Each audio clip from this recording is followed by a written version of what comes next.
Bon, bonjour. Bonjour à toutes et à tous. Merci d'être là aujourd'hui pour ce deuxième cours de ma chaire. Et cette année, on va parler d'activation photochimique. Donc l'année dernière, chimie radicalaire. Cette année, activation photochimique. Vous verrez d'ailleurs que les deux sont relativement imbriqués parfois, voire même très imbriqués. Et donc c'est un cours qui va avoir lieu en 6 séances. Donc la première aujourd'hui, suivie de séminaires. Donc nous aurons un séminaire à 11 h. Et les séminaristes, les 6, sont des spécialistes de photochimie dans des domaines particuliers. Et donc vont vous faire part, eux, de leurs activités vraiment de recherche très pointues et à la fois très visibles, sans jeu de mots, dans le domaine de la photochimie. Donc, aujourd'hui, c'est Ludovic Julien, mais je vais revenir là-dessus. Donc, la question se pose de pourquoi parler d'activation photochimique. Donc, la photochimie, c'est l'interaction de la lumière avec la matière. On peut l'aborder de façon extrêmement différente, que ce soit par la physique quantique, la chimie, différents aspects. Nous, on va se concentrer vraiment sur la molécule et un rayon lumineux, et notamment avec ce terme activation dans l'idée d'activer, mais pour faire une photochimie qu'on va dire utile et une photochimie de construction, de synthèse. Mais évidemment, pour faire ça, ça fait appel à beaucoup de principes de chimie quantique. Ça fait aussi appel à d'autres principes que je pense que le séminaire d'aujourd'hui va bien illustrer. Alors, qu'en est-il exactement de la situation aujourd'hui de la photochimie? Là aussi, c'est un peu comme la chimie radicalaire, on est vraiment passé d'une chimie qui était relativement réduite en termes d'impact, en tout cas pour la synthèse, parce que c'était des équipements compliqués, une réactivité qui paraissait relativement complexe, à quelque chose qui est devenu maintenant beaucoup plus, on va dire, accessible. Et je cite ces deux revues qui viennent d'industriels, de différents groupes. Donc la première, la Edwards et collègues, qui viennent de groupes américains, GSK, Pfizer, Merck et ainsi de suite, et donc qui vous disent que le photon est un des réactifs du XXIe siècle, ou celle-ci, ce qu'aimerait par Candish et ses collègues de Bayer, et donc qui elles insistent sur l'aspect important de la photocatalyse dans l'industrie des life science. Donc les industriels eux-mêmes vont dans le sens de cette renaissance de la photochimie, dû évidemment à un développement de nouvelles sources lumineuses et de nouvelles techniques. Et puis on se rend compte aussi que c'est une magnifique façon d'accéder à des molécules très complexes, on le savait, mais finalement de façon relativement simple. Donc voilà ici la chimie très emblématique de la photochimie, qui est cette cycloaddition 2+2 entre un alcène et la cyclohexénone. Et donc ça, on en parlera beaucoup plus en détail la semaine prochaine, mais il y a plein d'autres réactions, comme vous allez voir, mais il y a aussi plein d'autres développements. Et aujourd'hui, le terme, on va dire le photo se retrouve dans beaucoup de choses, dans la photothérapie, photopolymérisation. On va chez le dentiste, vous avez vu qu'il vous irradie quand il veut mettre vous mettre un plombage qui n'est plus un plombage, en fait, vous avez cette photopolymérisation, photovoltaïque et ainsi de suite. Et tout ça, il y a quand même des transformations moléculaires qui sont à l'origine de toutes ces opérations. Donc, aujourd'hui, on va parler, c'est un cours qui va être assez progressif, on va parler vraiment de choses assez anciennes, on va même remonter à l'Antiquité, jusqu'à la premiers éléments de réactivité de photochimie des alcènes, suivi par le séminaire de Ludovic Julien, alors, dont le titre en français est bien mieux que le titre en anglais, puisque c'est bien réagir avec la lumière, alors qu'en anglais, finalement, react well with light ne veut pas dire grand-chose. Donc ça sera à 11 h. Et on va juste un petit peu quelques rappels. Alors c'est une bibliographie absolument non exhaustive, mais personnellement, j'ai relativement bien utilisé.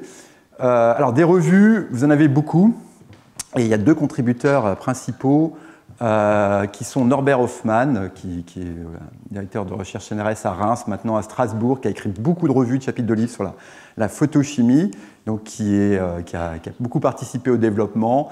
Et celui-ci, par exemple, c'est ChemRev, est consacré à l'impact de la photochimie en synthèse totale de produits naturels. Parce qu'en fait, vu qu'on arrive à faire des molécules assez complexes, il se trouve qu'il y a aussi des produits naturels très complexes qui, finalement, s'ajustent très bien avec la rétrosynthèse proposée par la photochimie.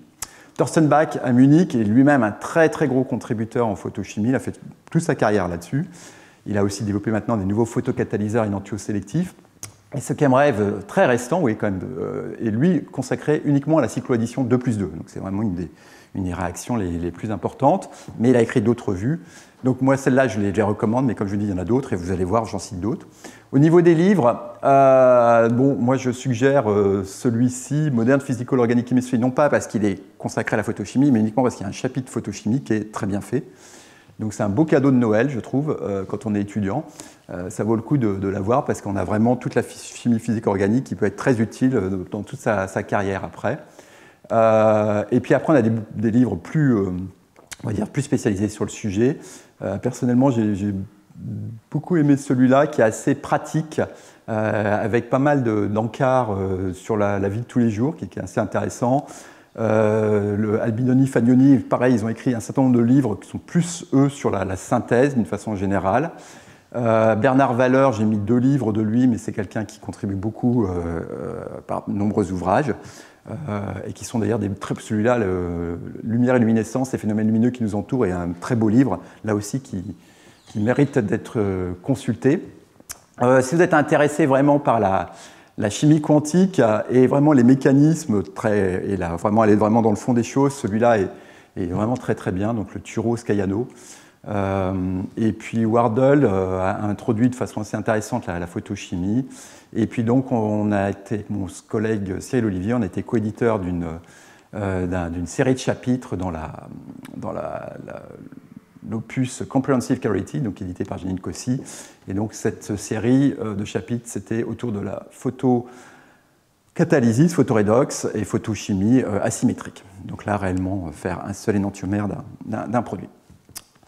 Alors, on est entouré par la photochimie, et si on vit, évidemment, c'est grâce à la photochimie, ne serait-ce que par la photosynthèse, qui est une magnifique transformation qui nous prend de l'eau et du CO2 et nous libère de l'oxygène et des sucres, avec en fait 2 parties dans cette photosynthèse, et je ne vais certainement pas rentrer plus dans les détails parce que 1, je ne suis pas spécialiste, 2, c'est très complexe, 3, Marc Fontcave a eu des très beaux cours là-dessus il y a quelques années.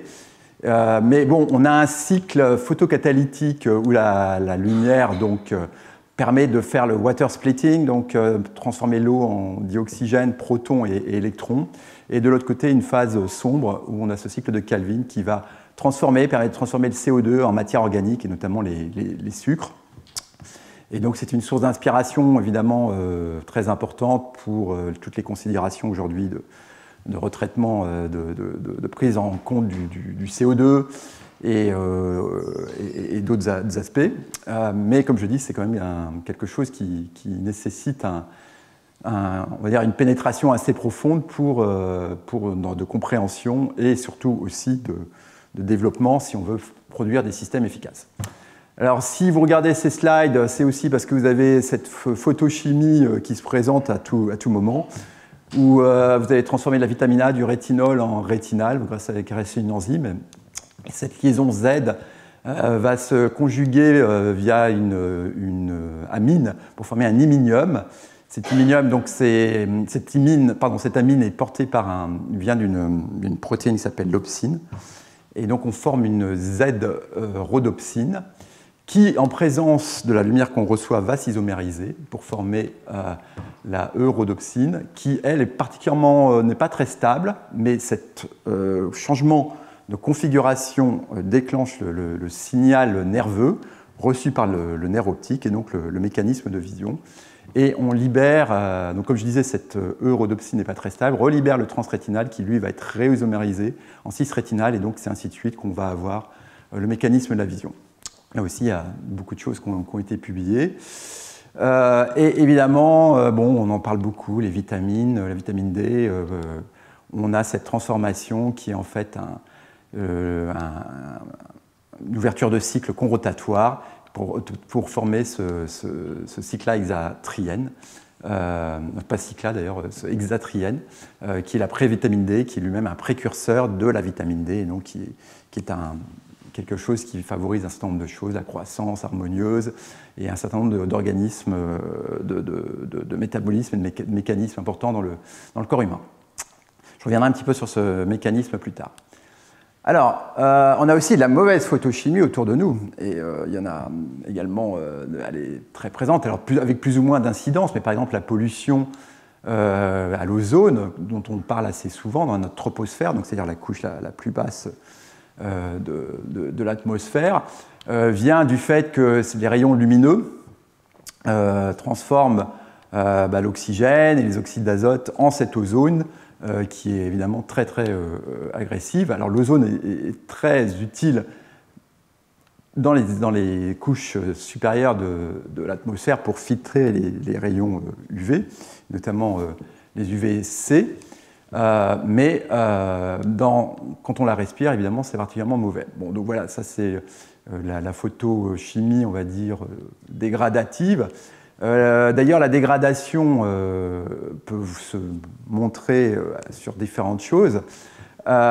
Vitruve, donc, un architecte romain qui avait fait ce manifeste, enfin ce livre très important De Architectura, qui a globalement inspiré toute l'architecture ensuite des siècles à venir, qui a donné plein de principes, qui est aussi connu pour l'homme de Vitruve, là, qui a été représenté par Léonard de Vinci, avait avait suggéré que si on a une construction et qu'on veut, par exemple, ne pas avoir de dégradation des tableaux ou des rideaux, il faut éviter une exposition importante aux rayons lumineux et donc orienter différemment ces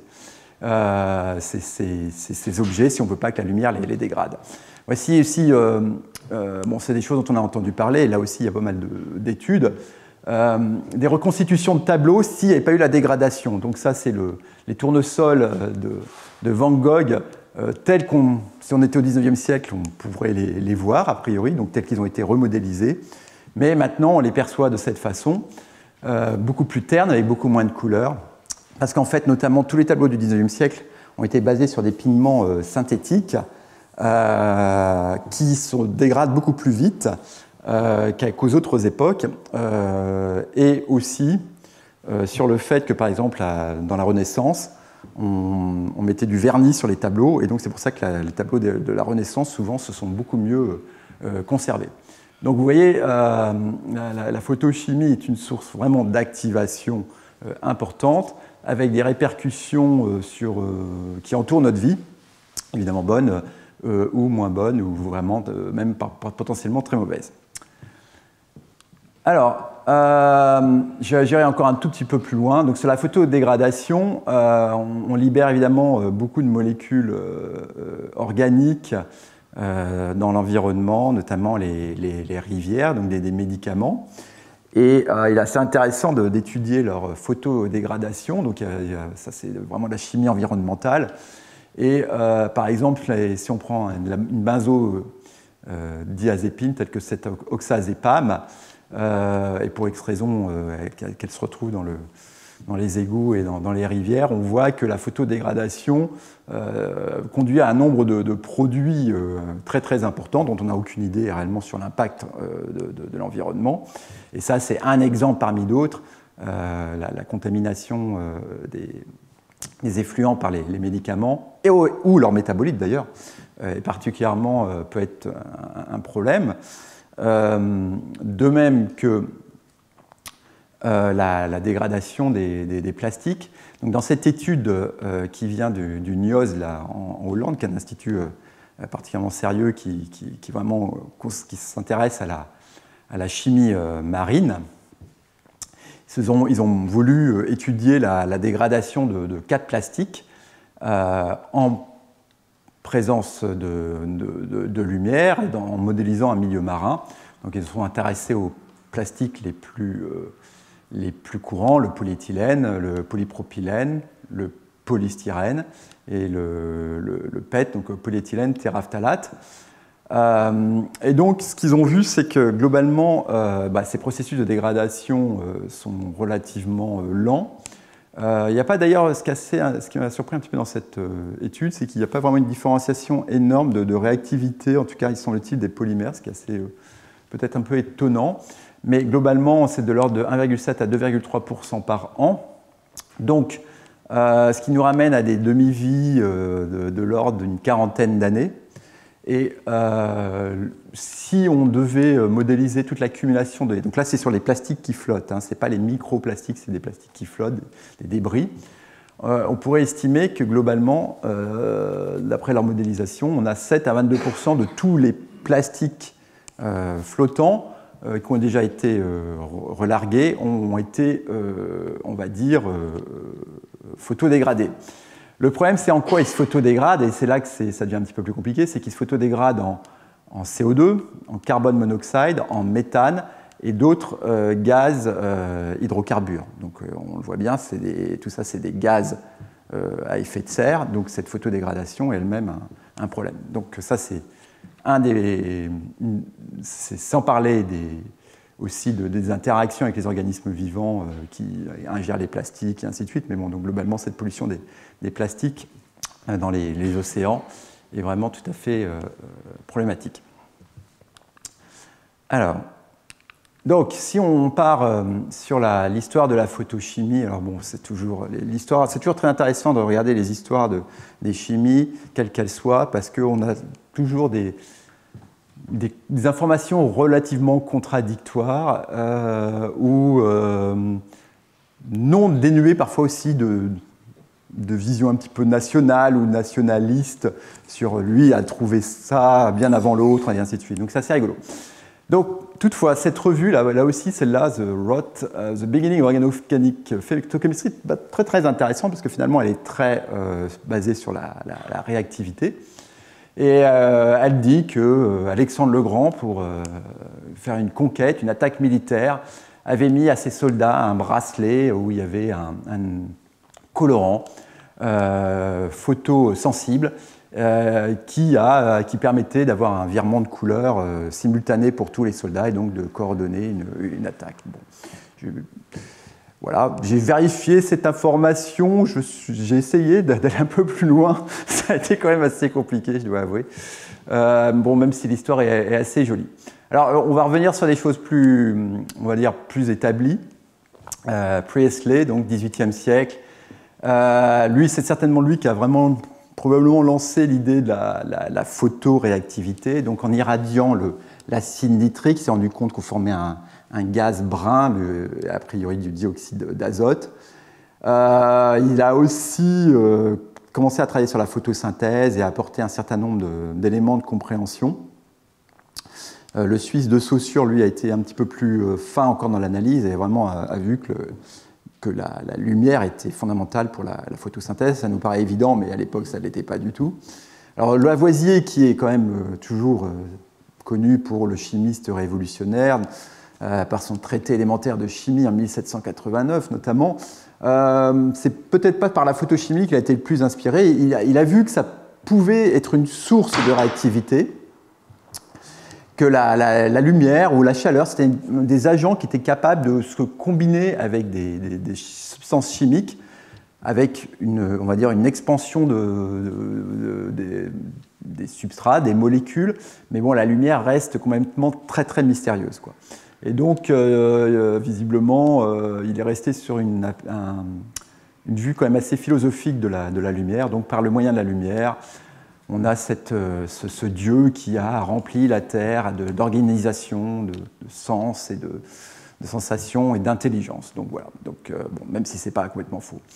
On a tendance à oublier que la photo a été inventée il y a déjà bien longtemps, hein, puisque c'est presque il y a 200 ans. Et ça, mine de rien, c'est une sacrée révolution. Donc, c'est Daguerre qui a présenté ça en 1839 à l'Académie des sciences, mais c'est Niepce qui avait vraiment fait les premières transformations, enfin les premiers clichés. Alors, j'avais déjà présenté cette slide il y a presque un an, donc le 7 mars, mais je l'aime beaucoup.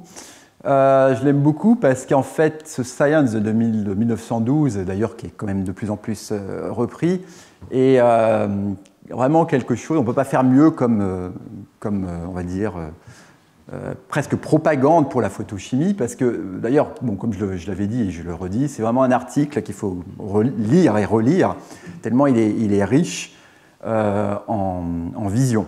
Donc c'est vraiment un visionnaire. Giacomo Chamicion, donc, qui a laissé son nom d'ailleurs à un institut à Bologne de photochimie. Donc voici le site. Et donc qui avait vu que les énergies fossiles, à un moment ou à un autre, allaient disparaître, qu'il allait falloir les remplacer. Alors l'énergie fossile du moment, c'était le charbon. Le pétrole n'était même pas réellement encore vraiment utilisé, mais que la photochimie, certainement, pourrait faire ce boulot. Et donc ne pas hésiter à avoir des forêts de tubes, de glass tubes, et qu'on pouvait être très, on va dire, confiant sur le fait que la photochimie allait nous donner toute l'énergie, qu'on allait pouvoir utiliser l'énergie solaire pour faire toutes les transformations chimiques et donc réellement industrialiser le monde comme ça et donc contribuer au progrès et au bonheur humain. Donc c'est une vision optimiste du progrès. Qu'il faut évidemment continuer à propager. Donc on le voit sur son toit, ici, avec ses fioles, et vous allez comprendre pourquoi, parce que je vais vous montrer une de ses réactions. Cette photochimie sur les toits dans des fioles, elle n'a pas été faite que par sa mission. Il y en a eu ici au Collège de France aussi, dans la chaire de Dufraisse dans les années 1920-1930, tout simplement parce qu'il n'y avait pas de bonne source lumineuse pour faire la photochimie, et donc rien ne vaut le soleil. Alors, si on va un petit peu sur l'apport des physiciens pour comprendre la photochimie, il y a, on va dire, deux grandes lois qui sont la loi de Grotius-Draper, d'ailleurs, excusez-moi, là il y a un P en trop, qui dit que seulement la lumière qui est absorbée par un substrat peut déclencher une transformation photochimique. Donc Grotius, le voici, donc c'est quelqu'un qui a vécu assez peu de temps. Draper est un personnage beaucoup plus intéressant parce que c'était lui-même un photographe et c'est aussi, pour la petite histoire, le premier président de l'American Chemical Society. Donc tout simplement l'idée qu'il faut une absorption de la lumière pour promouvoir une réaction chimique. Chose qui est quand même assez importante, vous allez voir, parce que ce n'est pas toujours le cas. Et d'autre part, la loi de Stark-Einstein, qui, elle, est globalement une loi de photoéquivalence, c'est-à-dire que pour tout proton absorbé par un système chimique, alors une molécule et une seule sera activée pour déclencher une réaction chimique. Cette loi est particulièrement intéressante. Elle fait un petit peu penser à la loi d'action de masse par certains côtés de Lavoisier. Et globalement, elle va nous conduire par exemple au rendement quantique ou ce genre de choses. Einstein a aussi laissé son nom à une unité, le Einstein, qui est l'énergie d'une mole de photons, mais qui est une énergie un petit peu compliquée, enfin une unité un peu compliquée parce qu'elle dépend évidemment de la fréquence et de la longueur d'onde du rayonnement lumineux. Mais bon, elle est quand même utilisée. Alors, donc, si on parle maintenant de premières réactions chimiques, sachant qu'évidemment la caractérisation des molécules à cette époque-là était plus que compliquée, surtout vu, comme vous voyez, la complexité des molécules, ça a mis un petit peu de temps. Donc c'est pour ça qu'un certain nombre des articles du 19e siècle ont finalement été confirmés, les structures proposées ont été confirmées bien plus tard. Mais donc il y a eu d'abord des dimérisations par Fritsch de l'anthracène, ou de cette thymoquinone par Liebermann, donc à peu près à la même époque, donc deux chimistes allemands. Il se trouve aussi que ce soit en Italie, Sestini, Cannizzaro, ou en Allemagne, ils étaient très intéressés par la santonine, qui est donc un anti-helminthique, c'est-à-dire un antiparasitaire. Et donc les cristaux de cette santonine sont très sensibles à la lumière et se réarrangent en une autre substance qui est assez compliquée. Et là aussi, ça a été démontré relativement tardivement. Mais donc, comme vous avez dit, donc Samissian et Silbert, sur leur toit, une des premières réactions qu'ils ont publiées, c'est cette 2+2 intramoléculaire, quand même assez jolie, avec un rendement, bon, on va dire, relativement anecdotique, 6%. Il faut être patient aussi, 1 an. Voilà. Et puis, on obtient cette molécule, on part de la carbone, et on obtient cette camphore carbone, qui est, vous voyez, là on peut parler de complexité moléculaire. Mais donc, en fait, elle illustre très bien aussi déjà un certain nombre de choses de ce qu'on vient de dire sur la photochimie, relativement simple à mettre en place malgré tout, et accès à des molécules impossibles à faire autrement par certains côtés. Et donc, comme là, la structure a été confirmée qu'en 1957 par Buchy. Alors, d'une façon générale, qu'est-ce qu'on va utiliser comme photon, rayonnement lumineux? Bon, on va se placer dans une région quand même assez étroite, et encore 180, pratiquement jamais, parce que c'est un petit peu énergétique, donc on va plutôt être largement au-dessus de 254 souvent, et voire plus, jusqu'à l'infrarouge, 800 nanomètres, donc cette région-là du spectre, un petit peu plus bas, donc de l'UV au début de l'infrarouge. Alors, les avantages de la photochimie, quels sont-ils? On peut accéder à des produits qui ne sont absolument pas ceux qu'on attendrait par on va dire, les stabilités thermodynamiques. Donc ça, c'est quelque chose qui est important. Donc on va pouvoir complètement changer certaines réactivités. Et donc là aussi, je le répète, accéder à des molécules très différentes. Donc on peut surmonter des barrières d'activation relativement facilement grâce à des états excités. Et là aussi, c'est quelque chose qu'on ne peut pas faire par les méthodes thermiques, sans des dégradations, par exemple. Donc il y a réellement un bénéfice important de la photochimie. C'est une méthode qui nous permet d'être très efficace pour faire des molécules spécifiques, particulièrement les cyclobutanes et les cyclopropanes. Réellement, c'est particulièrement bien fait pour ça. Autant on avait vu que la chimie radicalaire se prêtait bien pour faire des cycles à 5. La photochimie, c'est vraiment le cycle à 4, le cycle à 3. Bon, évidemment, il y a d'autres possibilités. Alors, on peut dire que c'est une approche verte dans le sens où, globalement, on a souvent une économie d'atomes parfait, qu'on peut travailler maintenant, on va le voir au cours de ce cours, avec des rayonnements lumineux faiblement énergétiques. Évidemment, il y a un problème de l'efficacité qui est importante, mais souvent, on n'a même pas besoin de faire de work-up, c'est-à-dire qu'il n'y a pas de déchets, il n'y a pas de traitement à queue, il n'y a pas de choses comme ça. Donc globalement, c'est relativement simple à mettre en œuvre. Alors, c'est relativement simple à mettre en œuvre une fois qu'on a quand même acquis un certain on va dire, savoir avant de lancer la réaction, et ça, on va en parler un petit peu après. Donc les désavantages, c'est que il faut quand même une verrerie souvent spéciale, voire même aller vers par exemple du quartz qui laisse passer des rayonnements lumineux. Alors je ne vais pas rentrer dans les détails de ça parce que c'est relativement connu et puis c'est un petit peu en train de changer aussi tout ça. Mais par contre, c'est effectivement quelque chose qui ne se lance pas, on va dire, de façon spontanée et impulsive. On a besoin d'en connaître un petit peu plus sur le système et au moins prendre un spectre UV. Et puis, évidemment, il peut y avoir des problèmes de sélectivité assez importants.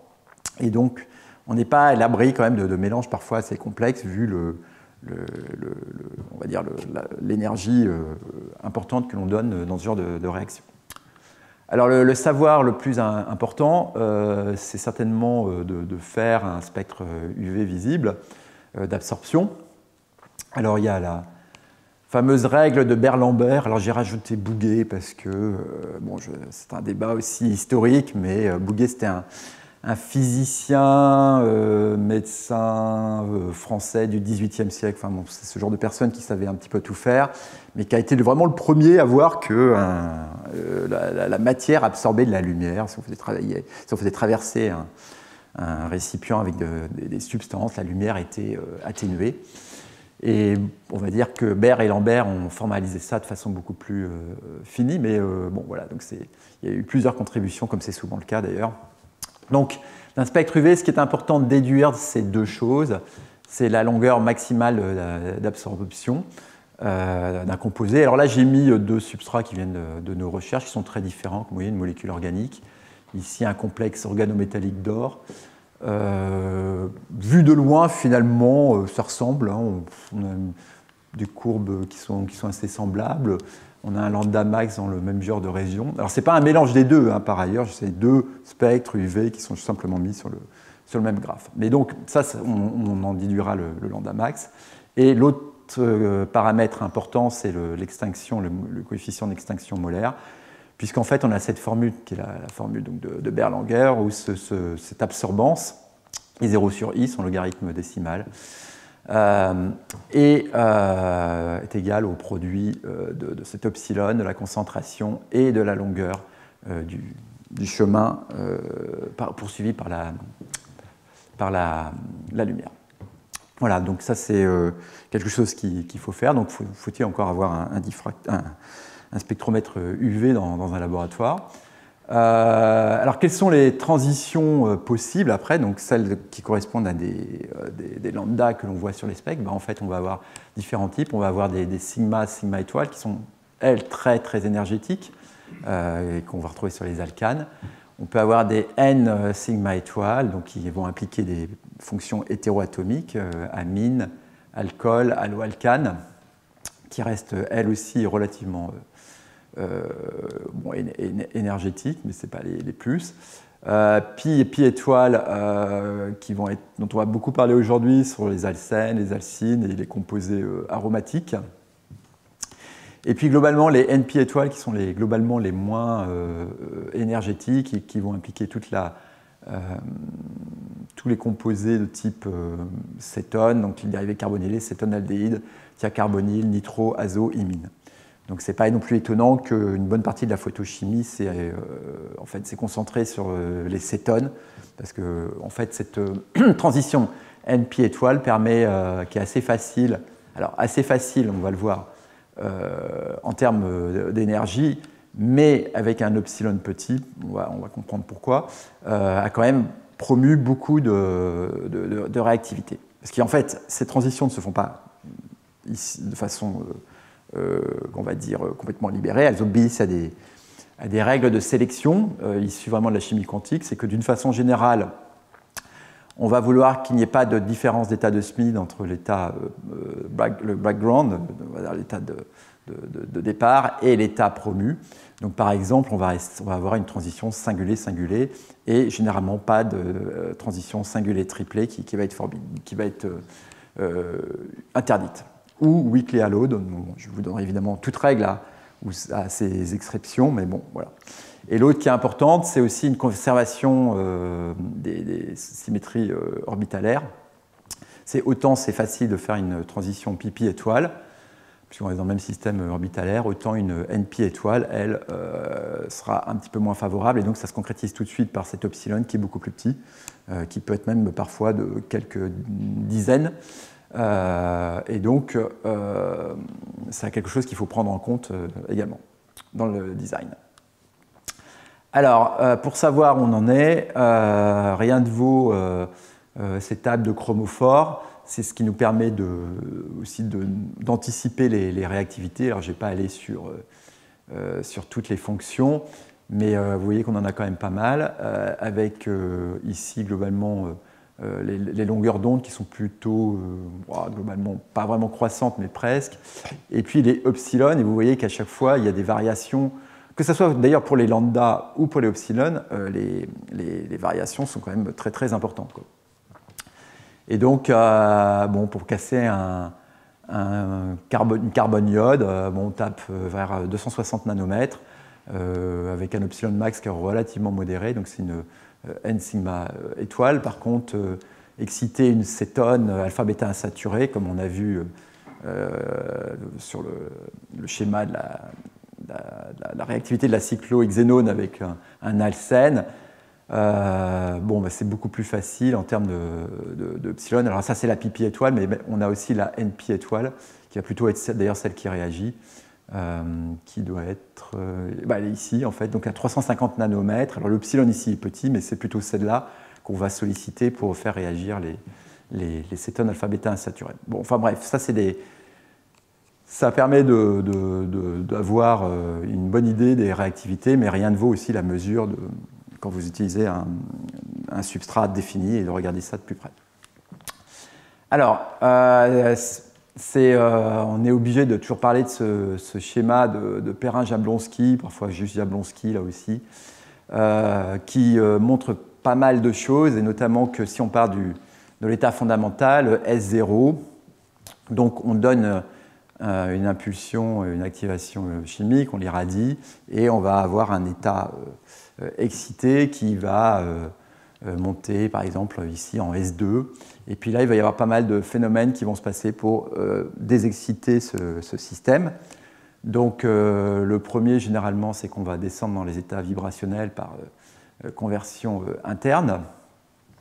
Et une fois qu'on est là, il peut se passer énormément de choses, notamment de la fluorescence. On peut aussi avoir une désexcitation d'ailleurs non radiative, hein, tout simplement. Mais on peut aussi avoir un croisement intersystème. C'est ce qu'on a ici, pour arriver à un niveau T2, qui lui-même va dégringoler au niveau T1 par conversion interne, et à partir du T1, on va avoir la phosphorescence. Donc notez bien que la fluorescence se fait à partir du S1 et la phosphorescence à partir de l'état triplé 1. Et ce qui est important ici, c'est en fait de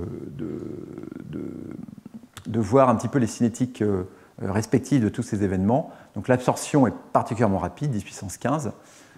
C'est de loin ce qu'il y a de plus rapide. La conversion interne est généralement très rapide aussi. L'ISC, lui, va être très variable selon les fonctions. Dans certains cas, c'est très lent. Et si vous avez un substrat qui permet, ça va être beaucoup plus rapide. Le cas classique, c'est les cétones. Une dialkylcétone, le croisement intersystème se fait pratiquement pas. Si vous avez une cétone aromatique, cette ISC va se faire très facilement. Les relations vibrationnelles, de façon non surprenante, mais évidemment, se font très facilement. Et la fluorescence, les vitesses, elles, peuvent être rapides pour la fluorescence. Par contre, pour la phosphorescence, c'est relativement lent, et ça, on le sait. Bon, donc il y a aussi ce principe de Franck Condon qui dit que au moment de l'absorption, globalement, les coordonnées atomiques des atomes en fait, n'évoluent pas. Il n'y a pas de changement des coordonnées atomiques. Et donc, globalement, c'est ce qu'on appelle une transition verticale, une excitation verticale. On peut voir aussi ce schéma de Jablonski d'une autre façon, finalement. C'est qu'on a l'excitation au niveau S1. Bon, là, on ne parle plus des états vibrationnels et ainsi de suite. Mais globalement, en admettant qu'on a, donc ça c'est l'absorption, on a une émission, on aura toujours un décalage de la longueur d'onde de l'émission qui va vers le rouge, et donc ça c'est ce qu'on appelle le shift de Stokes, et puis pour la phosphorescence encore plus. Et c'est dû au fait évidemment que cette phosphorescence, c'est un niveau d'énergie plus faible. Et donc, on a cette transition du S1 au T1. Et une fois de plus, bon, c'est une autre façon de voir les choses, mais vous allez voir, ça va avoir une incidence sur ce que je vais vous dire un petit peu plus tard. Et donc, quelque chose qui aussi est relativement intéressant, c'est qu'il y a la règle de Kasha qui dit qu'en fait, un photon va être émis soit par fluorescence ou phosphorescence, toujours à partir de l'état excité le plus bas. C'est ce que je vous ai dit, donc la fluorescence à partir du S1 et la phosphorescence du T1. Alors, quelque chose qui est particulièrement important et qui va conditionner beaucoup les réactivités, ça j'y vais revenir juste après, c'est ce croisement intersystème, donc l'ISC. Et donc, il y a une règle de El Sayed. Alors, El Sayed, c'est un professeur toujours vivant à Caltech, il doit avoir 90 ans, et qui a publié ça donc, quand il avait une trentaine d'années. Et bon, je ne connais pas la personne, malheureusement, mais sacrément fort. Et qui a dit que globalement, quand deux états doivent se convertir, donc singulier, triplé, en fait, on peut avoir une conversion. Il faut changer le système orbitalaire. C'est-à-dire que globalement, un état NP étoile, une migration NP étoile, ne pourra aller que vers un triplé, vers un état triplé pp étoile et non pas NP étoile. Donc ça, c'est important. Ça peut se comprendre par le fait qu'on a besoin de compenser ce changement de spin singulier et triplé par un changement d'orbital pour rester dans un domaine d'énergie, voire plus bas. Donc ici, par exemple, si on part de l'état fondamental, on a la n pi étoile, donc promotion d'un électron de la n, là, ici, dans un système pi. Et pour, on va dire, accéder à un triplet, bah en fait, un des électrons ici, le spin flip, donc va se faire, mais il va être couplé avec un électron qui va bouger d'orbital pi à la sigma ici, pour aboutir à ce système pi étoile. Donc globalement, c'est comme si, d'ici à ici, on avait juste inversé un spin, sauf que ça ne se fait pas directement, on est obligé de faire cette séquence. Alors là, ça reste relativement abstrait, mais en fait, c'est beaucoup plus clair là aussi sur les cétones, quand on le voit, parce qu'il y a toujours des pi étoiles qui sont accessibles, notamment pour les cétones insaturés, des T2, qui permettent de faire ce changement de système de spin. Et tout cela se fait beaucoup mieux, ce genre de changement de système, l'ISC se fait beaucoup mieux dans les systèmes avec des atomes lourds, donc lourd voulant dire avec un Z relativement élevé, parce que dans ce cas-là, il y a les phénomènes magnétiques est directement proportionnel à la charge nucléaire, et donc les spin-orbit coupling se font beaucoup plus facilement avec ce Z qui augmente. Donc on va avoir des dérivés iodés, par exemple, qui donnent ça assez facilement, ou ainsi de suite. Alors justement, tout ce que je vous ai dit pour l'instant, c'est que toute la chimie faisait par S0 singulier, et éventuellement là, on pouvait avoir on va dire une variation différente. Mais en 2000, alors c'est pas 2000 d'ailleurs, excusez-moi, c'est un petit peu plus tard, là il y a une erreur, c'est 2020. Cet article de Nemoto suggère qu'on a en fait une transition directe S0-Tn, parce que en fait, il observe qu'un certain nombre de composés hypervalents de l'iode réagissent très bien dans des zones où il n'y a aucune absorption. Donc voici des dérivés là, hypervalents de l'iode. Voici leur absorption, et voici des longueurs d'onde auxquelles ils ont été mis à réagir. Et en fait, ça se passe très bien. Donc, c'est un article qui est assez intéressant, donc qui contredit complètement la loi de Grotius-Draper qu'on a vue, puisque là, il n'y a pas d'absorption, donc il ne devrait pas y avoir de chimie. Donc, qu'est-ce qui se passe? Donc, ils ont regardé ça de plus près, ils ont fait donc, de l'absorption. Ils se sont rendus compte, en fait, que si on irradiait le système dans ce genre de région, alors je ne sais plus si c'est sur cette slide-là ou l'autre, mais prenons même l'exemple ici.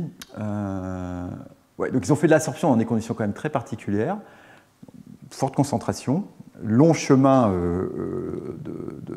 on va dire pour traverser la lumière, puisque celui-là fait 100 mm, ce qui est quelque chose de totalement inhabituel. Ils arrivent à avoir un petit peu d'absorption, mais surtout, ils arrivent aussi à observer de la phosphorescence avec un tout petit epsilon. Donc, globalement, on pourrait, dans certains cas, et donc ils attribuent ça au fait que c'est des atomes lourds, promouvoir des transitions S0 triplées directes dans certains cas. Alors, c'est un article qui avait suscité l'étonnement, mais qui n'a pas vraiment été démenti. Alors, quelles réactions ils font réellement? Donc, ce qui montre bien, c'est que toutes ces transformations, donc à partir de dérivés hypervalents, donc par exemple ici, on engendre un radical CF3 qu'on piège avec le tempo, ou ici on engendre un radical alkyle parce qu'en fait on forme un radical alkoxy qui perd un CO2. Là aussi on piège par le tempo, on fait de la chloration, l'oxydation, l'azidation ici. Bon. Toutes ces réactions donc, marchent, une fois de plus je vais le dire, dans le domaine de non-absorption. Évidemment, aucune réaction n'a lieu par ailleurs dans le noir. En même temps, ce qui manque beaucoup dans cette série d'études, c'est des rendements quantiques. Parce qu'il n'y a aucun rendement quantique, donc on ne sait pas si réellement c'est une réaction en chaîne ou pas. Est-ce que c'est juste une petite initiation? Donc c'est probablement une des critiques qu'on pourrait avoir. Notamment, il y a eu quand même d'autres études. Notamment, ça serait valable aussi pour la chimie du bismuth. Où globalement, on peut, pour promouvoir en fait la phosphorescence de ce composé-là, le triphénylbismuth, on peut utiliser une lumière, cette lumière orange, ici, et comme vous le voyez, qui n'est pas du tout dans le domaine d'absorption du composé, parce que ça, c'est les courbes d'absorption, et en fait, en irradiant ici, on peut promouvoir la phosphorescence. Et donc, cette excitation de ce triphénylbismuth conduit à un radical aryl, qui fait de la chimie radicalaire. Bon, voilà. Donc, à voir si ce genre de choses se confirme. Alors, pourquoi c'est important de savoir si on a un état singulé ou triplé? C'est parce qu'en fait, les réactivités vont être parfois différentes. Donc, en état singulé, souvent, on a quelque chose qui ressemble plus à une espèce avec un caractère, on va dire, avec des coefficients de charge assez importants, zwitterioniques. Les réactions sont rapides, mais elles sont concertées. Donc ça veut dire qu'elles vont être souvent stéréospécifiques. Et après, on va avoir des cycloadditions, on peut avoir des réarrangements sigmatropiques ou des réarrangements électrocycliques. À l'état triplé, par contre, on est vraiment dans un domaine où ça sera beaucoup plus deux entités radicalaires, et c'est là aussi que la chimie radicalaire qu'on a pu voir l'année dernière peut être utile, puisqu'on se retrouve avec des réactions radicalaires relativement classiques, donc d'arrachement d'hydrogène et autres, de transfert d'atomes, d'addition radicalaire, de réarrangement radicalaire. Souvent, les réactions ne seront pas stéréospécifiques. Par contre, ces dits radicaux, eux, ont une durée de vie beaucoup plus importante. Donc ça, c'est pour ça que c'est assez important de bien centrer son action et de savoir dans quel état on est. Alors, donc, si on a excité un substrat, il va se désexciter. Et comment il peut le faire? Donc, il y a des processus radiatifs, la fluorescence, qui peut être retardée, la phosphorescence, là, on vient d'en parler, les processus non radioactifs, donc la conversion interne, ou le croisement intersystème, ça aussi, on vient d'en parler. Donc là, c'est après photoactivation, ce composé M. Mais il peut faire aussi des transferts d'énergie. Donc ces transferts d'énergie peuvent être radiatifs ou non radiatifs, donc soit par interaction coulombique, on va en parler un petit peu, ou par vraiment échange électronique. Donc il y a ces deux modes de transfert d'énergie, ou on peut aussi avoir des transferts d'électrons, donc c'est tout le principe de la catalyse photoredox. Donc l'état excité ici va réagir avec un autre substrat, soit pour lui donner un électron, soit pour lui piquer un électron, et donc on va former des intermédiaires, des espèces chargées. Et puis évidemment, une autre réactivité, c'est carrément la réaction photochimique, on va dire type cycloaddition ou ce genre de choses. Alors, quel genre de réaction photochimique? On peut dissocier. Bon, ça, c'est quelque chose qui est connu. Hein. Tiens, c'est marrant.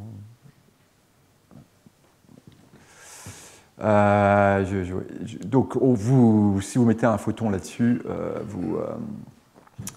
vous pouvez dissocier, former deux radicaux, vous pouvez réarranger. Vous pouvez également faire des cycloadditions, des réactions de substitution, des réactions photoredox, donc il y a un premier transfert d'électrons. Et si on a un semi-conducteur, on va créer en fait on va expulser un électron et on va créer un trou dans le semi-conducteur qui peuvent eux-mêmes réagir avec des substrats pour, une fois de plus, faire du transfert électronique.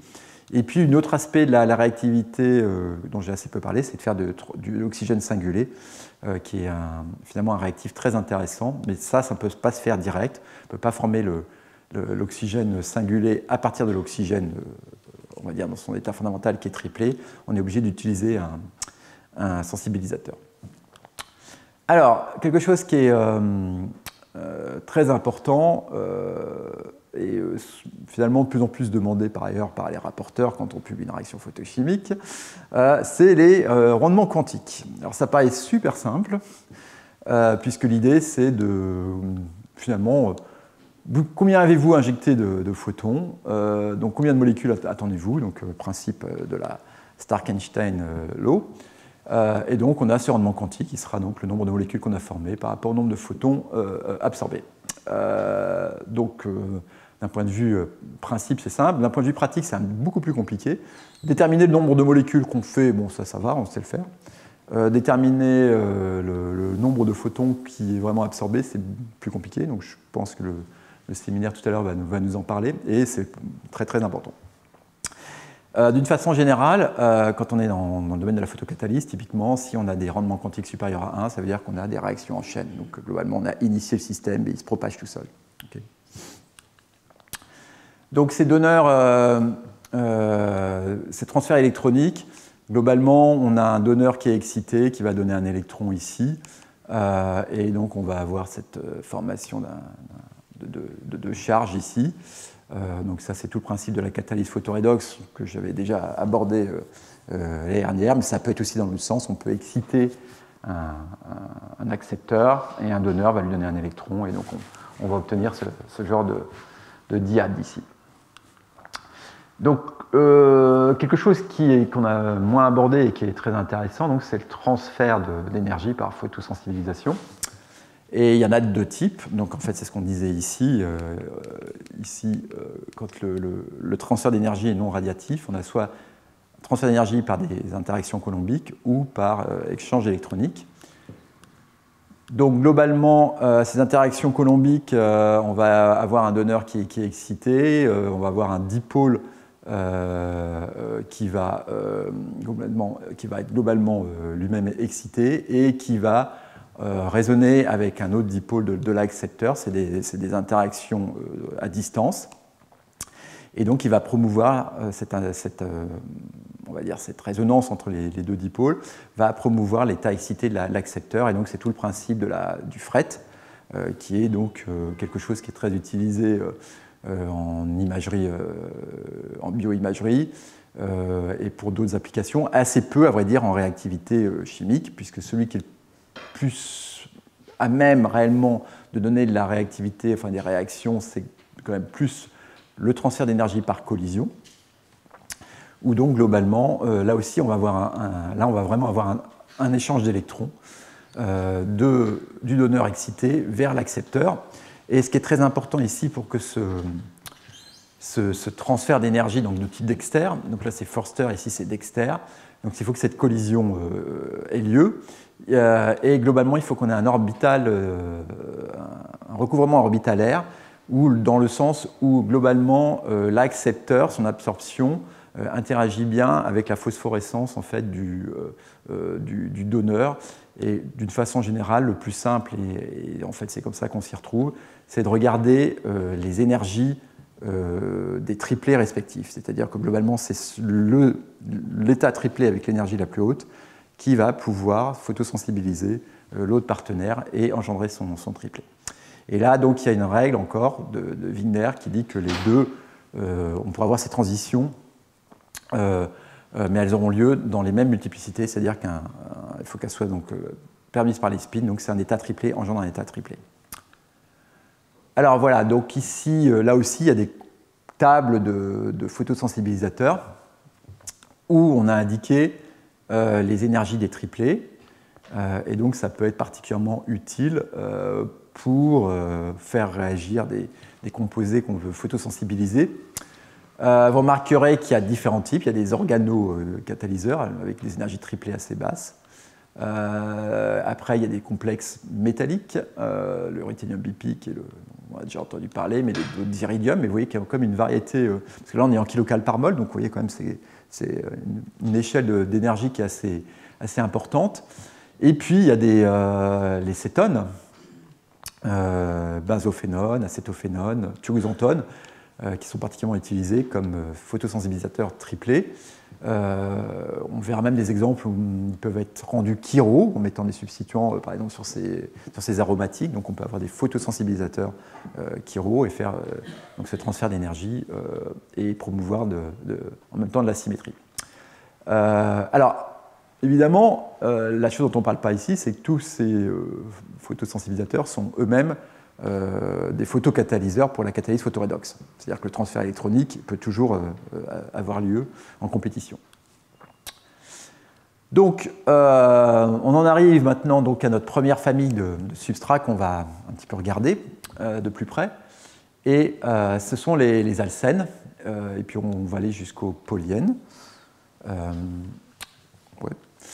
Et globalement, les alcènes, la réactivité des alcènes est marquée par la transition pi-pi-étoile, avec évidemment une longueur d'onde qui va dépendre beaucoup, et là vraiment beaucoup, des substitutions des alcènes, mais généralement relativement basse, donc c'est-à-dire en fait avec des rayonnements relativement haute énergie. Et ça peut conduire à des choses assez variées qui sont l'isomérisation des alcènes, des réarrangements électrocycliques, sigmatropiques et dipiméthane, ou des photocycloadditions.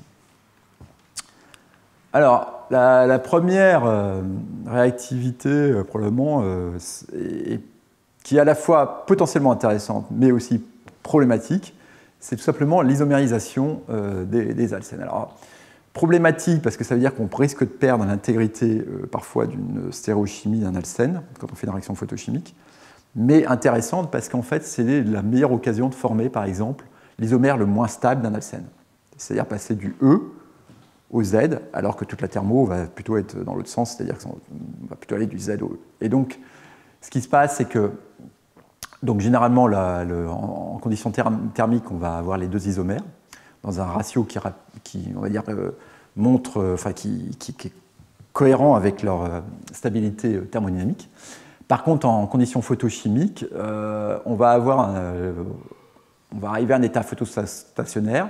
Et là, ce qui va être très intéressant, c'est on a le E qui peut s'isomériser en Z ou le Z en E, et c'est les rendements quantiques de ces transformations, ainsi que les epsilon des isomères correspondants, donc le epsilon du Z et du E, qui vont gérer cet équilibre photostationnaire avec l'équation suivante, donc E sur Z, on a le quotient de ces deux produits ici. Mais ce qui arrive très souvent, c'est que l'isomère Z, donc a priori le moins stable, va être produit de façon relativement importante et même parfois exclusive, parce qu'en fait le epsilon E est beaucoup plus élevé que celui du Z et donc le E va réagir beaucoup mieux. Donc on va pouvoir peupler en Z uniquement parce que le E réagit beaucoup mieux. Donc ça peut se faire par absorption directe, mais en fait on verra dans le cours sur la photocatalyse, on peut le photocatalyser et ça marche encore mieux et dans des conditions beaucoup plus douces. On peut le faire aussi avec des cycloalcènes à partir du cyclohexène, c'est-à-dire si on a un cyclohexène classique, on va dire Z, on peut engendrer in situ un cyclohexène E. Alors évidemment, celui-là, vous n'allez pas le sortir, il est hautement réactif, mais il peut être engagé dans une réaction. C'est encore mieux pour les cyclohexènes, et les cyclooctènes eux, peuvent être isolés. Ils sont d'ailleurs, les cyclooctènes sont connus relativement, ils sont importants. On peut aussi d'ailleurs les faire par métathèse, donc eux, ils sont très stables. Alors un exemple concret d'isomérisation double qui est bien pratique, c'est quand on a des nouveau-nés qui ont la jaunisse du nourrisson, qui est due à une hyperbilirubinémie. Donc la bilirubine, c'est ça. Donc ça vient de la dégradation en fait d'une hémolyse du sang. C'est quand il y a une incompatibilité entre le sang de la mère souvent et celui du nourrisson. Et globalement, on met le nourrisson sous des lampes, sous de LED bleu, et puis on le laisse quelques heures comme ça. Parce qu'en fait, ce qui se passe, c'est qu'on a l'isomérisation de cette double liaison ici, qui va donner donc ZZ ici, va donner cette EZ. Donc maintenant, on a isomérisé la double liaison. Et évidemment, en faisant ça, on casse des liaisons hydrogènes. Et ce composé-là va être beaucoup plus soluble dans l'eau, et donc va pouvoir être excrété beaucoup plus facilement. Donc ce simple traitement lumineux permet de restaurer une jolie couleur rose au bébé, et non plus cette couleur jaune un petit peu parfois inquiétante. Alors, donc, comme je vous disais, on peut aussi... alors, est-ce qu'on peut couper? Parce que... Ouais, parce qu'en fait, j'ai un problème, je n'ai pas mon PowerPoint, je ne sais pas ce que j'ai fait.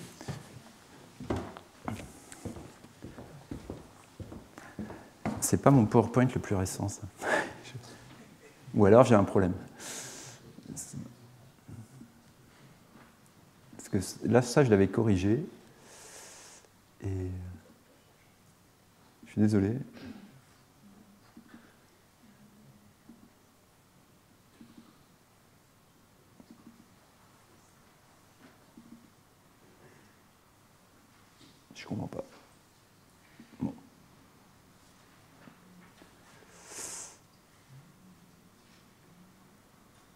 Bon, c'est pas grave, on va garder ça. Si vous pouvez couper au montage, ouais, c'est bon. D'accord.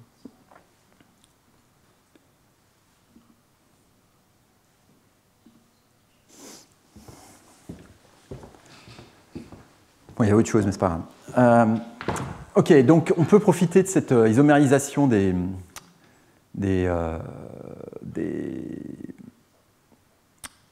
alcèdes.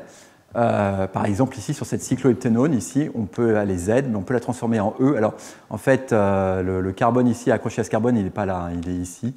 Mais on peut faire ce composé tricyclique ici. Et donc, c'est les travaux de Rawal, puisque dans ce cas-là, ce dianophile est tellement réactif qu'il va s'engager dans une dissale d'air, une 4+2, et conduire à ce composé tricyclique de façon très majoritaire, donc avec un état de transition de ce type-là. Donc, on ne va pas isoler évidemment cet intermédiaire, mais globalement, cette configuration de la double liaison est extrêmement réactive. Donc, c'est une belle exploitation de cette isomérisation. C'est la même chose ici par Thorsten Bach, qui va partir de cet énal, qui va en fait isomériser la double liaison. Là, une fois de plus, on a quelque chose d'extrêmement réactif qui va pouvoir s'engager dans différents types de cycloaddition, soit une 3+2, soit une réaction N, soit une réaction de dissale d'air. Donc, on peut exploiter cette isomérisation. Alors, les réarrangements, les photoréarrangements électrocycliques, il faut revenir un petit peu à cette période des années 60 et des règles de Woodward-Hoffmann, avec cet article. Alors, il y a eu plusieurs articles avant, mais c'est ce papier dans Angewand, 1969, qui reprend, enfin, qui fait le point sur toute cette conservation des orbitales moléculaires et comment ça affecte les transformations, si ça les rend possibles ou pas, et aussi quelle est leur stéréospécificité. Donc, parce qu'en fait, l'idée, c'est d'avoir installé aussi les orbitales moléculaires non plus dans une vision, on va dire, statique des choses, mais réellement de le mettre sur des systèmes où on a globalement des systèmes réactifs. Donc, j'ai mis ce schéma issu du papier, parce que globalement, c'était en couleur, et je pense qu'il n'y avait pas beaucoup d'Angewand où il y avait de la couleur à cette époque-là, donc c'était un papier qui était assez important.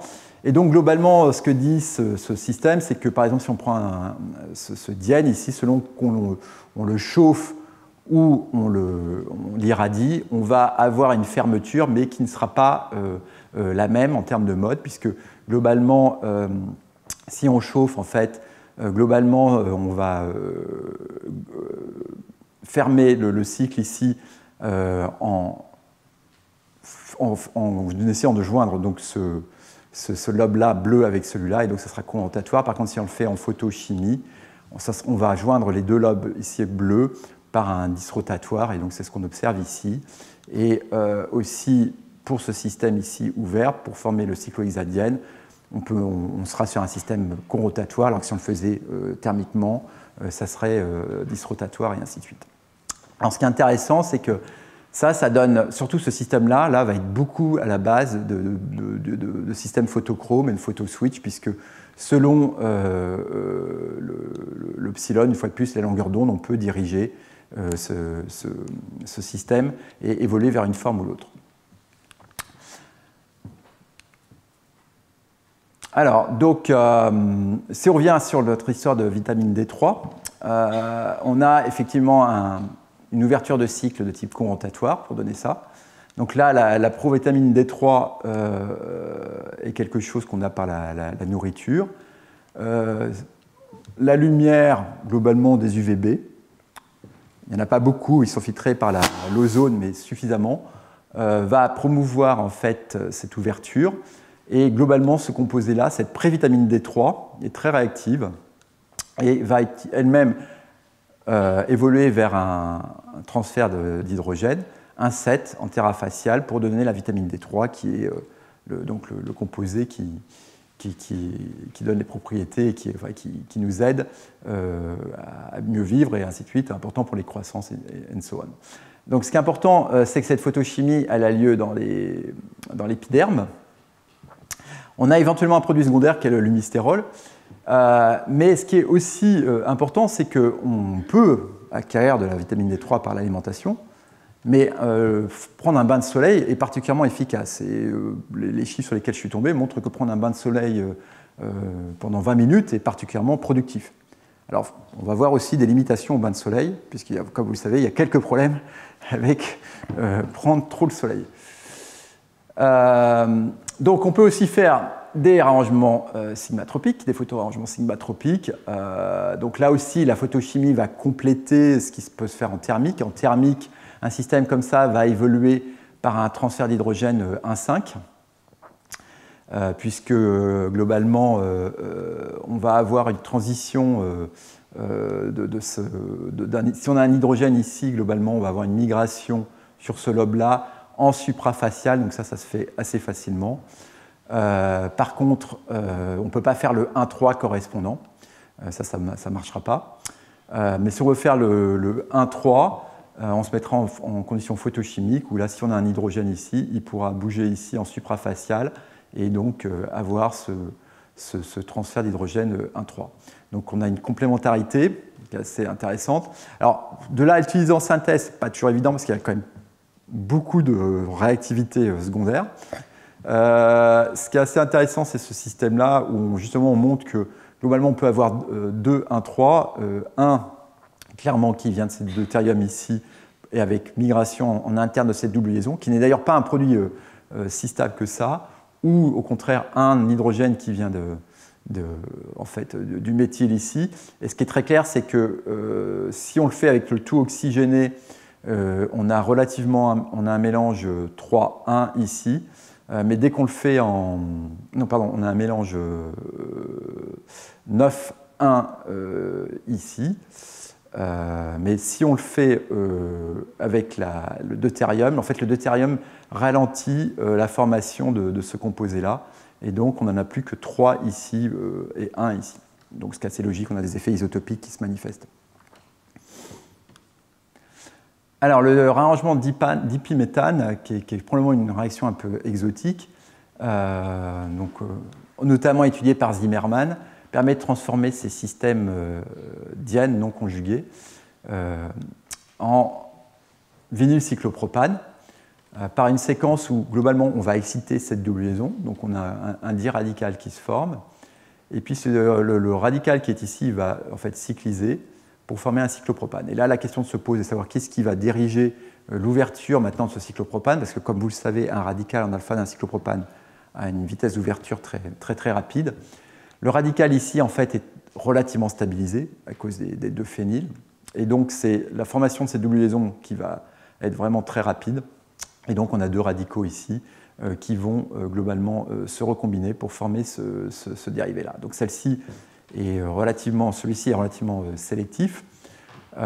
Et alors, ce qui est intéressant, c'est que c'est une réaction qui a lieu typiquement dans la nature.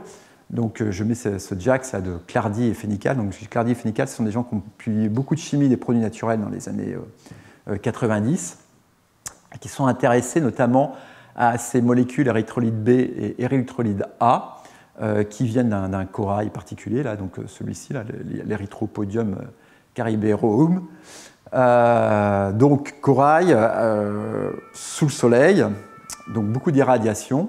Et donc on peut isoler les deux produits. Ils sont en mélange du produit naturel. Donc, mais on peut aussi, par exemple, prendre l'érythrolyte B et l'irradier et montre bien qu'on arrive à l'érythrolyte A. Donc, globalement, et donc on a cette transformation implique un réarrangement dipiméthane et probablement un de ceux qui a été manifesté dans un environnement naturel. Alors, on arrive à certainement une des réactions qui est importante, qui est la réaction 2+2 des alcènes, qui ne peut pas, elle, se faire de façon thermique, puisque globalement, on a des oppositions de phase, puisque si on prend la LUMO la HOMO du premier alcène et la LUMO du deuxième alcène, ici, on a cette opposition de phase qui fait que la réaction doit se faire en supra-antaras, qui est un petit peu plus compliqué, et donc elle ne peut pas se faire en supra-supra. Par contre, si on excite la HOMO d'un des partenaires et elle peut réagir avec la LUMO du deuxième alcène, puisque là, dans ce cas, c'est purement suprafacial. Et donc, on crée 2 nouvelles liaisons sigma ici facilement. Donc, d'où un avantage ici de la photochimie. Alors, au niveau du mécanisme, on peut globalement irradier, on va exciter l'alcène, il va être dans un état singulé. Dans un état singulé, il va réagir de façon concertée, donc on va avoir une stéréospécificité au niveau de la double liaison. Mais on peut aussi mettre un sensibilisateur, et on va dans ce cas-là réagir sous un état triplé, donc plus d'irradicalaire, et dans ce cas-là, on va perdre toute la stéréospécificité qu'on aurait pu avoir. Ces réactions, évidemment, donc a priori passent par un exciplex, où on a un état, l'alcène excité réagit, fait un complexe de charge avec l'autre alcène, mais on peut aussi avoir un excimère, c'est-à-dire globalement juste former un dimère. Donc la sélectivité dans ces réactions n'est pas toujours facile, donc sélectivité au niveau de la stéréosélectivité, mais même de la réactivité, sachant qu'aussi on peut avoir donc la dimérisation, l'isomérisation des doubles liaisons. Néanmoins, il y a eu des tentatives. Alors vous le voyez tout de suite que je passe à des systèmes qui vont être beaucoup plus activés. Et donc on va passer en chimie 2+2 à l'état solide. Pourquoi? Parce qu'à l'état solide, on va en fait pouvoir beaucoup plus contrôler les configurations des doubles liaisons et probablement en fait même avoir des bonnes sélectivités. En solution, on a tous ces problèmes d'isomérisation et de diastéréoisomère. Donc ça, c'est quelque chose qui a été abondamment décrit, notamment sur tous ces systèmes acides synamiques. Et les premiers exemples, c'est par cette étude de Schmidt qui montre que cet acide synamique, si on le met en solution, tout de suite, il va s'isomériser. Par contre, si on prend des cristaux dans différentes formes polymorphes, donc soit la forme alpha, bêta ou gamma, on peut avoir de la photochimie. Alors, dans le cas de la alpha, on va avoir une réaction tête à queue pour former ce genre d'acide truxylique. Dans la forme bêta, ça sera plutôt tête à tête. Et la forme gamma cristallisée, elle, a une distance trop importante entre les systèmes pi, et donc il n'y aura pas de réaction. Donc ça, c'est assez intéressant, parce qu'on peut avoir la sélectivité. Par contre, d'un point de vue préparatif, c'est compliqué, parce que ça veut dire qu'il faut cristalliser les produits. Mais surtout, il faut avoir une idée effectivement, de la forme cristalline. Donc difficilement, en tout cas, quelque chose de difficile à anticiper. Ça a été poursuivi par une étude par Kibayashi qui montre, en partant sur cette série d'acides, c'est des acides féruliques, donc là il y a des substituants sur aromatiques, on peut contrôler la distribution truxylique ou truxinique en jouant sur les substituants, sur le phénol ici, et sur l'acide. Et donc il arrive à renverser pratiquement totalement le cours de la réaction. Par exemple, s'il a un hydrogène ici, et un paranitro, il obtient globalement ce système-là, alors que dans l'inverse, si on a un hydrogène ici et un groupe mentosyle, on arrive à pratiquement avoir que celui-là. Donc ça reste relativement intéressant. Il a pu appliquer ça pour une synthèse totale, il arrive à obtenir ce composé-là de façon assez efficace, et puis ensuite il fait une réaction de Mitsunobu pour faire l'ester, et donc il obtient ce produit naturel, puisqu'il y a un certain nombre de produits naturels qui ont ce genre de structure truxinique ou truxylique. Donc ici, c'est l'incarvilatéine, alors souvent des molécules quand même qui ont des propriétés biologiques assez intéressantes. Et puis là, très récemment, Yoon a peut-être développé encore une approche beaucoup plus systématique et efficace, c'est de partir de ces acyles imidazoles, de montrer que quand on les protonne, on ne cristallise pas, mais on forme des solides qu'on peut irradier. Et il a montré qu'on pouvait arriver à contrôler cette 2+2 pour former ce type de système. Donc globalement, les conditions sont les suivantes. On met un équivalent de HCl dans l'éther. Ça fait ce qui décrit comme une slurry, c'est-à-dire que globalement, ce n'est pas soluble. Et ça, c'est important. Et on arrive à globalement former donc, ce composé-là majoritairement. Donc, si on garde ces conditions, on obtient la forme alpha très majoritaire. Si on ne met pas d'acide, En fait, étonnamment, donc, on va former de l'autre composé, l'autre isomère. Si on ne met pas de solvant mais un acide, la réaction marche moins bien, mais c'est cohérent, on va obtenir le même produit. Si maintenant on met de l'acide de trifluoroacétique au lieu de HCl, comme le contre-ion organique est plus soluble, en fait, on va revenir sur un système relativement soluble et donc il va réagir pour donner la forme alpha. Et pareil, si on met de l'acétonitrile au lieu de l'éther, on va former la forme alpha parce qu'on a un système qui redevient soluble. Donc l'idée, c'est vraiment d'avoir ce solide qu'on irradie, cette slurry. Et, alors il peut faire aussi la réaction dans l'eau, dans certains cas ça marche suffisamment, il n'y a pas besoin d'avoir de l'éther où il fait des cosolvants eau-éther, mais ce qui est important c'est d'avoir ce système de cosolvants. Et globalement, il a pu utiliser ça pour cette synthèse totale ici, donc vous voyez les rendements sont bons. Et puis ensuite il se débarrasse de l'imidazole, d'abord il alkyle ici les azotes.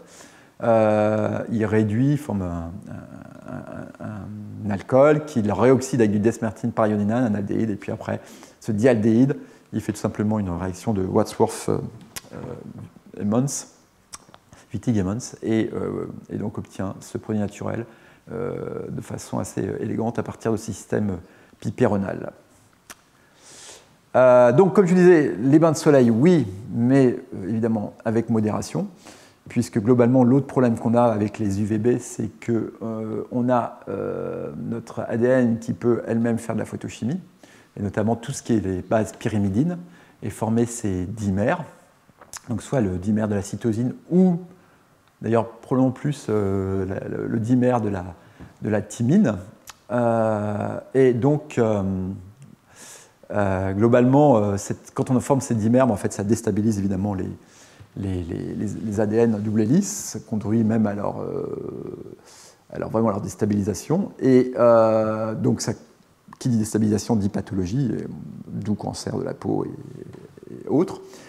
Il y a des mécanismes de réparation via une enzyme, donc les photolyases. Alors d'ailleurs, Mechanism of DNA Repair by Photolyase and Excitation Nuclease. Donc en fait, c'est la Nobel Lecture de ce professeur Aziz Sankar qui a eu le prix Nobel en 2015 pour cette biochimie, cette photochimie des ADN. Et donc ces liases, en fait, ce qu'elles font, c'est qu'elles donnent un électron ici sur ce carbonyle. Et donc globalement, on va former un radical cétyle, quelque chose comme ça.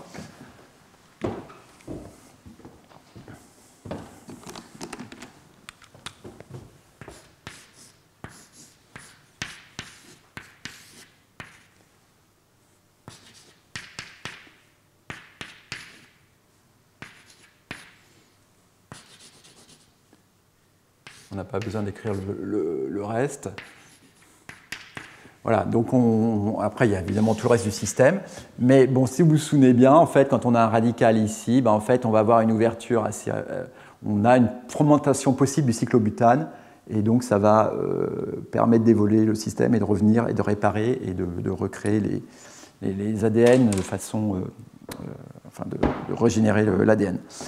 Ce qui est important, c'est que c'est aussi une réaction qui se fait avec la lumière, par ailleurs. Mais donc, c'est l'équivalent d'un radical cétyle. Une autre façon de contrôler les 2+2 des alcènes, c'est de le faire en intramoléculaire. Alors, j'ai pris un exemple probablement le moins un petit peu compliqué, mais en même temps assez élégant. Donc, par De Meilleret, c'est partir de ce alkyle dicyclopropane qui se fait bien. Et puis, on fait une réaction avec du zirconium. En fait, on fait ce dérivé-là, cet intermédiaire,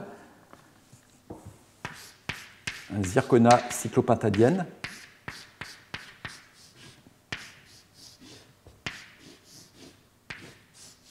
Oups.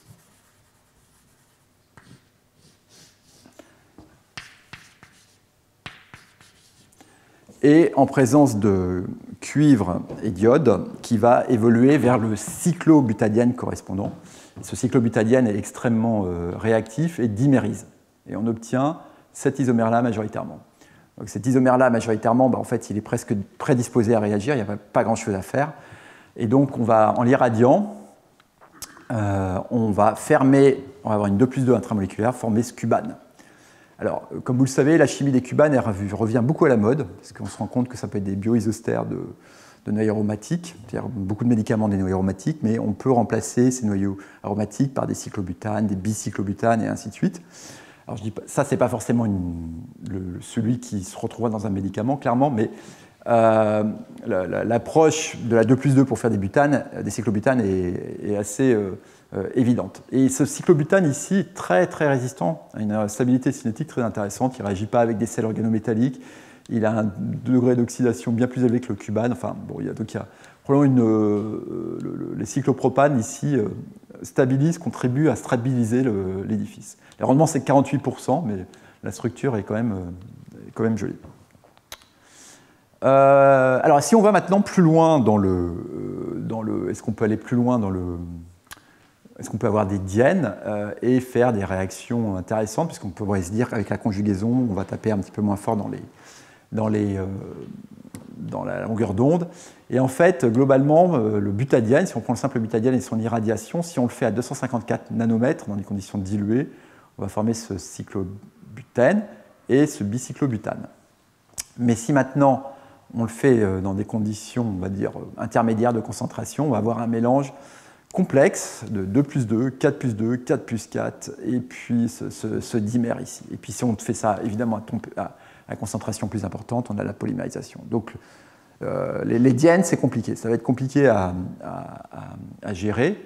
On peut utiliser un photosensibilisateur, comme on a vu, une cétone, ou celui-là. Selon l'énergie de triplet, en fait, on va avoir globalement une inversion des produits. Donc, globalement, à bas triplé, on va favoriser ce chemin-là, puisque celui-ci, le S6 butadiène, va être plus sensibilisé de façon majoritaire pour former ce diradical et former ce cyclohexène ici par rapport au chemin conduisant à celui-là qui en fait on a besoin d'apporter plus d'énergie pour le faire. Donc ça, c'est des travaux de Hammond en 1965. Alors néanmoins, donc, les diènes, c'est compliqué, mais on peut essayer un petit peu de les maîtriser, donner moins de liberté, donc les mettre dans un cycle, et notamment dans ces deux pyridones. Et si on irradie un système comme ça, on va avoir un mélange de 4 produits, mais globalement un très majoritaire, et celui-là, donc c'est le tête à queue anti, ça c'est le tête à queue 6, et puis ça c'est tête à tête le 6. Mais bon, globalement, malgré tout, on a un produit très majoritaire. Donc une façon complète de contrôler ça, c'est certainement de le faire en intramoléculaire. Et effectivement, en utilisant un dérivé comme ça, on peut arriver à ce produit-là, seul isomère, stéréoisomère, et donc le tête à queue de ce composé-là. Et on a formé quand même un système bicyclique, enfin au moins bicyclique ici, cyclooctane, cyclohexane, assez intéressant, avec le rendement est assez modeste de cycloaddition, mais la complexité atteinte est assez intéressante. Et pourquoi ça a beaucoup excité les gens dans les années 90, c'est qu'il y avait la course vers le taxol. Donc le taxol, c'est cette molécule anti-cancéreux qui contient donc ce cycle A8, ce cycle A6, et donc on pourrait imaginer fonctionnaliser un dérivé comme ça qui donnerait cette cycloaddition 4+4 et aboutir à la synthèse totale du taxol. Donc c'est Scott Siebert, d'ailleurs son patron de thèse, qui a travaillé là-dessus et qui a montré qu'on pouvait obtenir ces cycloadditions avec quand même des substrats plus habillés, 68% sur les 2 étapes, un RX, bon voilà, donc on n'est pas au taxol, mais on arrive, alors il n'y a pas que le taxol d'ailleurs dans cette famille-là, il y a d'autres composés qui ont ces dérivés cyclooctane, mais c'est une approche assez intéressante à ce genre de système. Et globalement, voilà, donc autant parler de systèmes, si vous voulez, des diènes ou des polyènes, et ben, il y a le système des ladéranes qui est particulièrement beau. Donc ces ladéranes, c'est que dès qu'on a deux cyclobutanes à coller, donc on a 3 ici, 4 ici, et puis 5 ici. Alors si vous êtes intéressé par l'énergie de la ring strain des ladéranes, il y a cet article qui est très intéressant, et donc il est estimé à 105 kcal pour 5 ladéranes. Cela dit, c'est moins que 5 fois l'énergie, la ring strain du cyclobutane. Donc il y a quand même un bénéfice, il y a un soulagement un petit peu de la ring strain. Et ce qui est intéressant, c'est que ces composés-là, à cause de ça, ont été envisagés comme carburant dans les fusées. Il y a notamment le 5-ladérane. Je vous ferai voir au prochain cours de la synthèse de produits naturels, parce qu'il y a aussi des produits naturels faits qui ont ce motif. Et globalement, ici, on peut avoir une polycyclisation, donc former tous ces cyclobutanes en une seule étape. Il faut avoir un système qui tient bien les doubles liaisons. Et par irradiation, ici, on forme ce 5-ladérane en utilisant un cyclophane qui vraiment tient bien les chaînes, ou un édifice supramoléculaire qui va protoner ces pyridines ici, avec ces dérivés de résorcinol. Et là aussi, on le fait en solide. Dans le cas de Hopf, il y a eu des réactions en solide ou en solution, les deux marchent. Et vous voyez quand même qu'au vu de ce qui est obtenu, les rendements sont particulièrement excellents. Voilà, et donc je vais m'arrêter là pour aujourd'hui.